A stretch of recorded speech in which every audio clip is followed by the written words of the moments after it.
warahmatullahi wabarakatuh.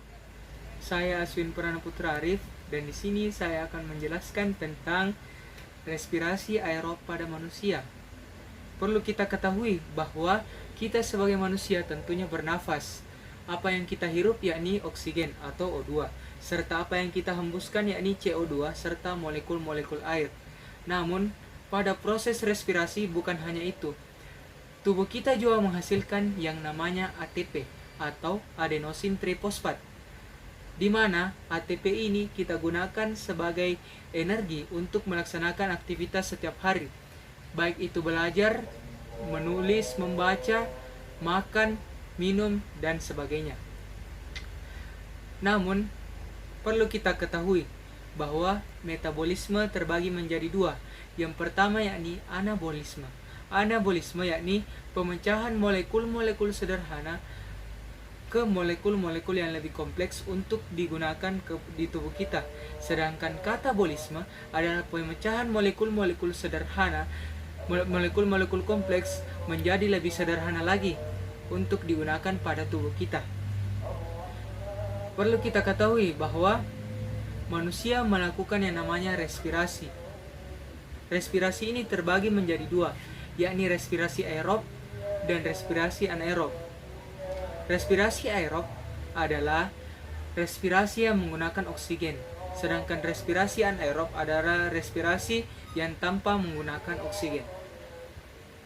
Adapun tahap-tahap respirasi aerob yakni yang pertama glikolisis, yang kedua dekarboksilasi oksidatif, dan yang ketiga siklus Krebs, dan yang keempat transport elektron. Dan di sini saya akan menjelaskan tentang glikolisis.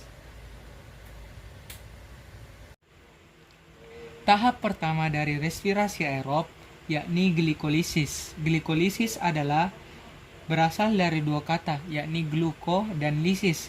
Gluko yang artinya glukosa dan lisis yang artinya pemecahan.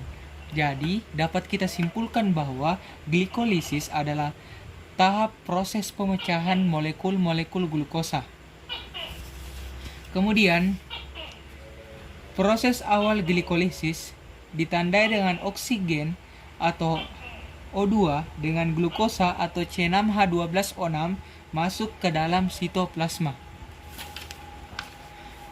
Tahap pertama dari glikolisis yakni mengubah molekul glukosa menjadi glukosa 6-fosfat dengan cara glukosa tadi bertemu dengan enzim heksokinase dengan ATP. Kemudian ATP ini melepas satu ion fosfatnya, kemudian digabungkan ke rantai atom nomor 6 molekul glukosa tersebut sehingga terbentuklah glukosa 6-fosfat. Kemudian tahap kedua, glukosa 6-fosfat tadi diubah menjadi isomernya dengan bantuan enzim fosfoglukoisomerase. Kemudian glukosa 6-fosfat tadi berubah menjadi fruktosa 6-fosfat. Kemudian tahap ketiga. Tahap ketiga, fruktosa 6-fosfat tadi akan bertemu dengan enzim fosfofruktokinase dan ATP. Kemudian ATP melepas satu ion fosfatnya, kemudian diberikan kepada fruktosa 6-fosfat pada rantai atom nomor 1. Sehingga fruktosa 6-fosfat tadi berubah nama menjadi fruktosa 1,6 bisfosfat. Kemudian tahap keempat. Tahap keempat yakni fruktosa 1,6 bifosfat tadi bertemu dengan enzim aldolase sehingga fruktosa 1,6 bisfosfat tadi terpecah menjadi gliseraldehid 3-fosfat dan dihidroksi aseton fosfat. Gliseraldehid 3-fosfat ini atau PGAL langsung akan menuju ke tahap ke-6 pada proses glikolisis. Sementara dihidroksi aseton fosfat atau DHAP akan diubah terlebih dahulu melalui tahap 5 menjadi gliseraldehid 3 fosfat sebelum lanjut ke tahap selanjutnya. Kemudian, tahap kelima. Dapat kita ketahui tadi bahwa dihidroksiaseton fosfat akan diubah menjadi gliseraldehid 3 fosfat dengan bantuan enzim triose fosfat isomerase. Dapat kita ketahui bahwa 5 tahap awal pada proses glikolisis ini menggunakan ATP, namun 5 tahapan selanjutnya akan menghasilkan ATP. Lanjut kepada tahap ke-6.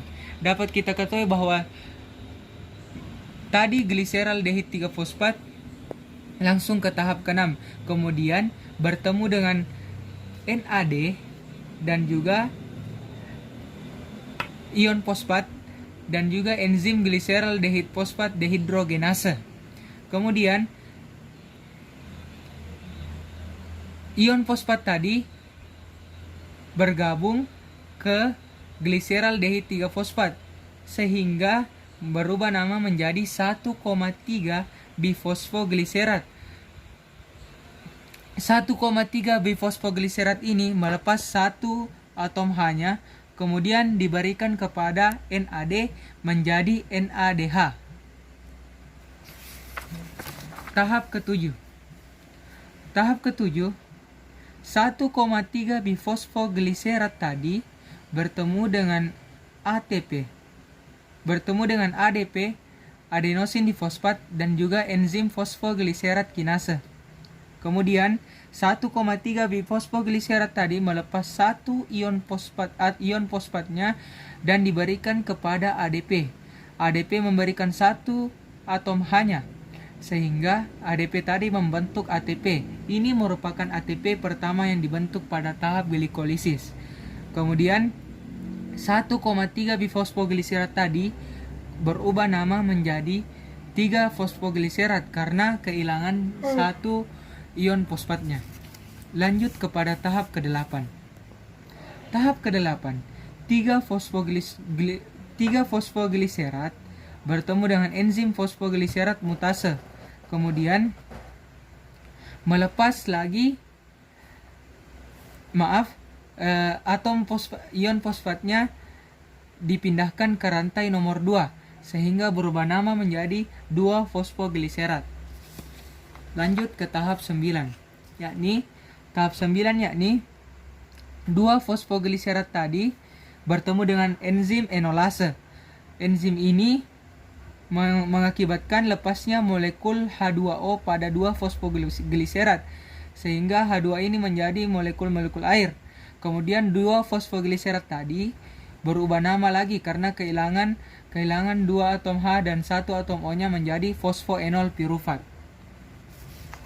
Dan tahap terakhir, fosfoenol pirufat tadi bertemu dengan enzim pirufat kinase sehingga melepas lagi satu ion P-nya untuk diberikan kepada ADP sehingga menghasilkan ATP. Ini merupakan ATP kedua yang dihasilkan pada tahap glikolisis. Kemudian hasil dari enzim tadi yakni menghasilkan asam pirufat, dan perlu kita ketahui bahwa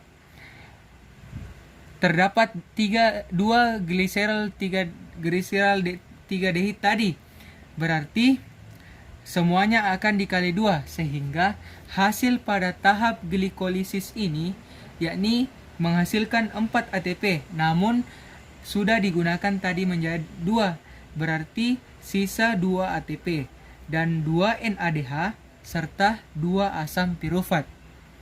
Itu penjelasan saya tentang tahap glikolisis.